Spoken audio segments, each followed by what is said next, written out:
Trump's latest health announcement has sent the left into a spiral. Now, what's making headlines, you guys have probably seen, is this potential link that he discussed between pregnant women consuming Tylenol and the risk of autism, among other things. But there are, frankly, a lot of things mentioned in this presser that I think are worth highlighting and talking about. So we're just going to watch a little bit to start to kind of unpack what he said. Now, this is over an hour-long presser, and I'd recommend you guys, especially those of you who have questions, who really want to dive into this, go watch the full presser, go read what the White House has really listed and pointed out about all the specifics here, because there's a lot of technical speak that we're not going to get into, but I think there are some things to highlight. So this is him talking about Tylenol here, okay? We've jumped the first 5 minutes, but this gets into some of the good stuff. Tylenol during pregnancy can be associated with a very increased risk of autism. For this reason, they are strongly recommending that women limit Tylenol use during pregnancy unless medically necessary. It can be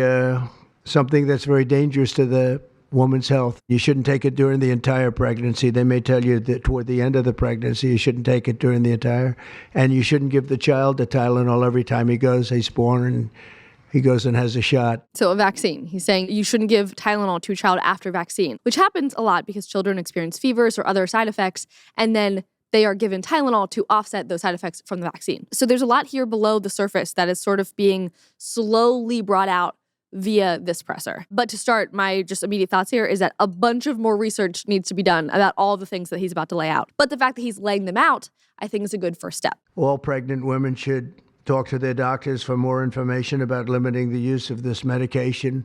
As one would do with basically anything you're ingesting ever. Like that's very normal. The other thing that I can tell you that I'll say that they will maybe say at a little bit later date, but I think when you go for the shot, you do it over a 5-time period. So now he's getting into vaccines. So when children go in for vaccines, he's saying to space out the vaccines. Take it over 5 times or 4 times, but you take it in smaller doses and you spread it out over a period of years. And they pump so much stuff into those beautiful little babies. It's a disgrace. Yep. I don't see it. I think it's very bad. Now, he mentioned that he's been vocal about this for a while, way before he was president. And I did see some tweets, I think it was from back in 2012 or 2013, where he was openly asking these questions back then, too. The more answers we can get, the better about all of these things, frankly, so that we can lay any of the conspiracy theories to bed, unless they don't need to be laid to bed, unless they need to be taken seriously, which for some of these, I think they do. We want no mercury in the vaccine. We want metals no in the aluminum vaccines. in the vaccine. Yep. The MMR, I think, should be taken separately. So the measles, mumps, rubella, like he's saying, those should all not be in one shot. And it seems to be that when you mix them, there could be a problem. You don't say. Almost as if moms have been saying this for a very, very long time. There's no downside in taking them separately. In fact, they think it's better, so let it be separate. It's less convenient, but if there is any chance that it is better for your child, we should know that. The chicken pox is already separate because when that got mixed in, I guess they made it 4 for a while, it really was bad. Individually, they're okay. When you mix them, something maybe happens. So there's no downside in doing it. And to jump off of that, there's no downside in having these conversations and even suggesting that maybe until we get this figured out, until we understand what's going on, women should not be using Tylenol while pregnant. There were no concrete absolutes that were said here. He was just flagging concerns and then calling for further research. And us as citizens should be celebrating the fact that more research is coming. We want to be informed consumers and patients with any medical things that we consume. And so this is a net good for society wherever you fall on this scale of believing that there's an issue or believing that there's no issue at all. Let's have debate. Let's have conversations about it. And it's good to ask questions of Big Pharma and demand appropriate research unfettered by Big Pharma's tactics to get honest, uncorrupted answers. Now, I know I only showed you guys a very little clip from that press conference, but I do want to read some overall bullet points that were mentioned in the larger discussion. Again, Bobby Kennedy came up there and talked. Dr. Oz was there. Like, there was a lot of things discussed. So number 1, recommended no Tylenol for babies when they are given vaccines. That's key here. MMR given as 3 separate shots. Label Tylenol should not be used in pregnancy except for emergency. Remove aluminum from vaccines. Spread shots out over 4 to 5 visits. Hepatitis B vaccine only recommended for age 12 and up. Validated autism moms who know vaccines are responsible for their child's autism. So this was a big deal in the MAHA movement. Frankly, in society, to have a president saying these things, asking these questions. And it's wild to me, especially upon reading that list. Because this honestly reminds me of this clip that was just circulating from Jenny McCarthy and Jim Carrey nearly 16 years ago, talking about some of these topics and then just getting torched for even asking the questions, for even pointing out any facts that might seem weird that they want to kind of understand. And I want to play a clip from this because, again, this was a while ago. And now it doesn't seem fringe anymore to ask these questions. I don't know what happened in 1990. There was no plague that was killing children, that we had to triple the amount of vaccines. What happened after 1989? The Why did they schedule. triple? Warranted 26 more vaccines. Agreed. Are all of them absolutely necessary? Because they want to make money. Of course. It's twice as many as anywhere else in 30 countries in the Western world. But, we give twice as many shots as any of those countries. Why is that? Well, what are you against? Don't vaccinate for this, but vaccinate for that? Yes. I think we have to choose which How ones do are I know absolutely which necessary. one? You should educate yourself. We want to empower parents to educate themselves. Do we need to have the chickenpox? Do we need the hepatitis B shot on the second day of life? I don't think we can afford to assume that the people who are charged with our public health any longer have our best interests at heart all the time. Parents have to make their own decisions, educated decisions. They have to look at the information. Space out the vaccines. Delay them till after 1. Clean out the toxins that are in them. The heavy metals. We don't need that many. Why would a doctor not want to know more about something that could save a life or prevent a disease? I don't understand. The AAP is financed by the drug companies. Medical schools are financed by the drug companies. This is a huge business. Vaccines are the largest growing division of the pharmaceutical industry. $13 billion. They control profit. medical schools. What we're asking is for them to take a loss for the good of our children. So that was being said 16 years ago.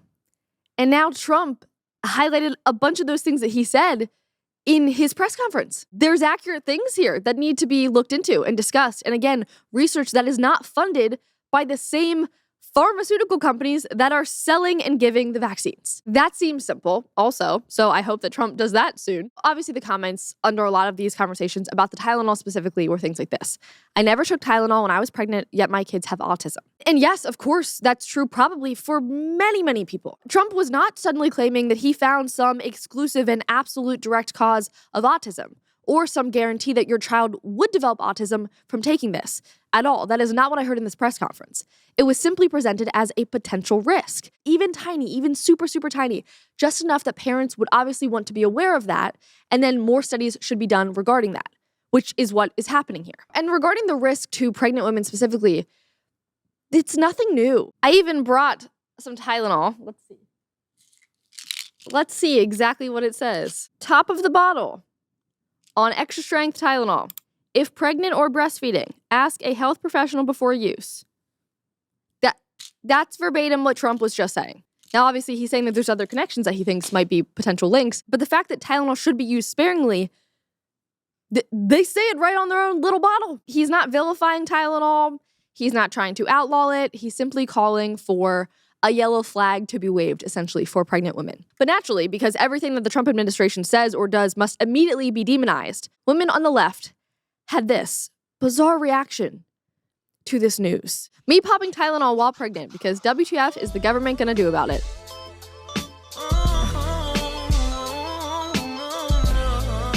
This is not the flex that y'all think it is. This is actually a rare moment where the government, via the legends within the MAHA movement, are actively trying to help and push against the blind shilling of Big Pharma. I love the attitude that they're putting off, like the government is gonna tell me to do something, so I'm gonna do the exact opposite. When 3 years ago, everyone was rushing to get their arms shot up with some unknown substances because the government told them to do exactly that. Like now you suddenly have this revulsion to anything the government does, even something that is objectively good. But a couple years ago, you loved the government. It's just because it's Trump. If Kamala, God forbid, or Biden was saying that, they'd probably be like, oh, okay, let me listen. Let me just chill and be able to just listen. And learn. Okay. Another person in those comment sections that were just angry said, this is what happens when politicians overrule real doctors and scientists. And again, right behind Trump's one shoulder was Dr. Oz. There are doctors here. It's not Trump just, this is what I want to do, so I'm doing it. Like, he has a team, and Maha is full of doctors. Trump is not willy-nilly out here making these action plans. He has a team of educated individuals within Maha that are doing this, that are spearheading this. Within this movement of Maha and just trying to clean up what you eat, what you consume, we're even learning that candles have a bunch of garbage in them, perfume, I mean, literally everything. But if you want something that smells good and that does not have garbage in it, you can get one of my candles from the Candle Club. Harvest Tea Time is what this one is called. I like that name. I came up with that myself. If you ever have one of those days where you just want to slow down, you want to pour yourself a cup of tea, something warm, and just breathe, that is what my all-new fall candle Harvest Tea Time smells like. I can barely breathe through my stuffy nose, and yet I can smell this perfectly. It smells so good. And it is only available at the Candle Club. It is maple, orange blossom with a bit of vanilla. And I actually got to be a part of this entire process. From choosing the vessel, which I hand-selected. We went through many, many vessels because I was looking for this vintage China look. And we found it. And I even poured the first batch of candles. So for those of you ordering them right now, you are getting the ones that I hand poured. It is time for cozy season. So if you want to get a candle, you can go to thecandleclub.com/Reagan to get your Harvest Tea Time candle today. That's thecandleclub.com/Reagan. I really don't want to put this away because it just brings me peace and calm, but it's time. Got to get back to talking about drugs. Also, I think it's important to highlight this that I saw going around X because there are a bunch of studies from many different schools, different journals, all asking the same questions about use of acetaminophen, which is Tylenol, with pregnant women. It's a discussion that has been had, frankly. Some of these are dated back to 2017. This has been an ongoing discussion. And also, it's not Trump saying this. There's a Harvard study that was the one actually saying what he said in the beginning of his press conference about the links here. So again, it's not just coming out of his mouth. So if they want to trust the science, there's a lot of science out there that's actually asking these questions. Here's me, pregnant woman, taking Tylenol because I believe in science and not someone who has no medical background. Again, I get that Trump being the one to deliver some of this news kind of comes across why is Trump saying this? And it should probably be the doctor talking. But it is coming from doctors and out of Trump's mouth. And again, he's calling for research. Research is good. But just popping Tylenol just to spite him is not good. I mean, it makes sense. There's just two different schools of thought happening. People who fully trust the medical pharma world and then people who don't. I bet that she also believes that the first half of her pregnancy there was just a clump of cells and not a baby. It's not consistent. It's never consistent with them. Because science would say that the baby's life starts at conception. I saw some other people saying, sounds like another defamation lawsuit coming, saying that Trump's about to get in trouble for saying this. And then everyone was obviously looking at Tylenol, what are they going to say? What are they going to do? Tylenol has dealt with things before. Again, they're part of a pharmaceutical company. This is nothing new for them to be asking questions. But I quickly saw this clip being circulated. Look at shares of Kenvue. They are up about 1.6%. Kenvue is the consumer products unit J&J spun off back in August.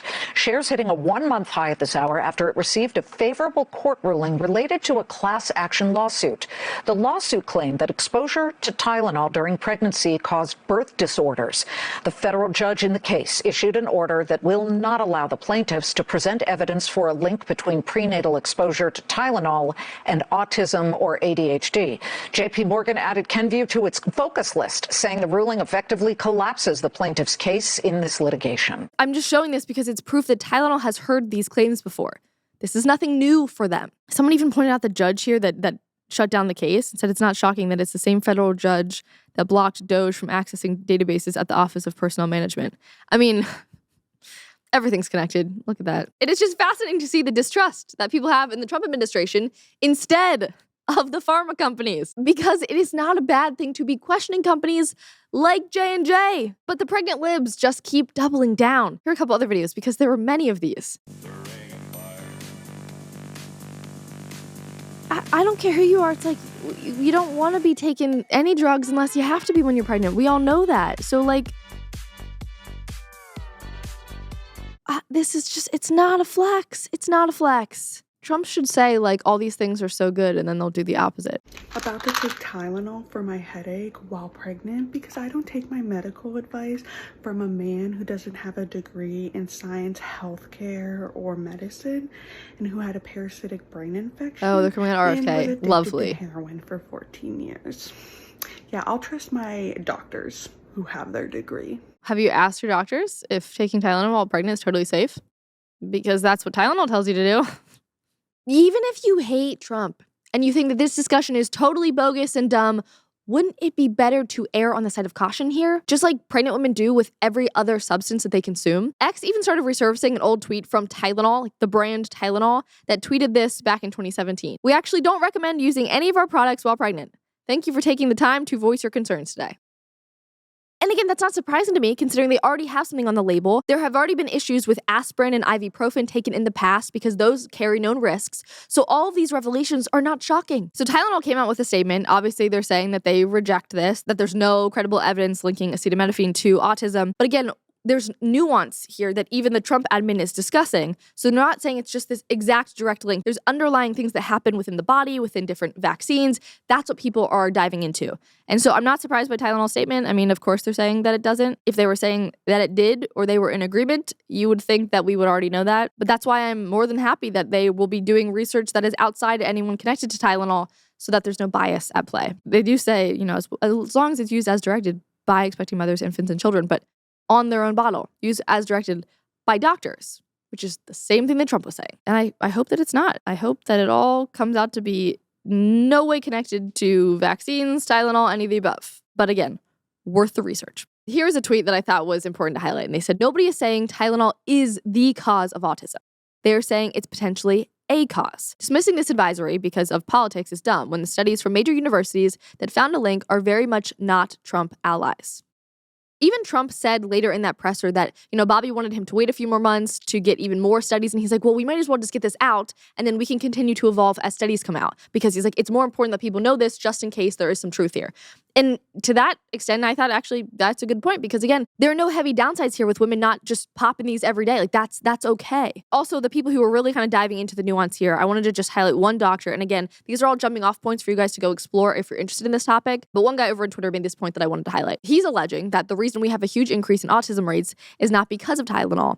It's when Tylenol is given to a child post-vaccination, creating the perfect storm. In other words, the vaccines are to blame. The vaccines light the fire and Tylenol throws the fuel. So there is a lot going on here that I want desperately for people to be looking into because we do know that autism rates are skyrocketing. Now, are there genetics at play? Yeah, probably. Environmental factors? Yes. Increased awareness and diagnoses? Yes. All those things are absolutely possible and again, should be studied too. And Trump is not saying that there aren't a myriad of other things and other additional studies that are needed because there are. I think the bigger news within this particular presser is Trump even suggesting that those who chose to get childhood vaccines should space out the schedule of the vaccines and clean out the heavy metals in them. I mean, again, those were fringe things that are suddenly being discussed by the president. It's an area of interest that needs to be heavily researched, but seemed to be taboo to even suggest up until a couple years ago. And I would rather them potentially be wrong about these concerns in the long run than pharma companies being wrong about their products' safety for children. The downside to the latter is minimal compared to the downside about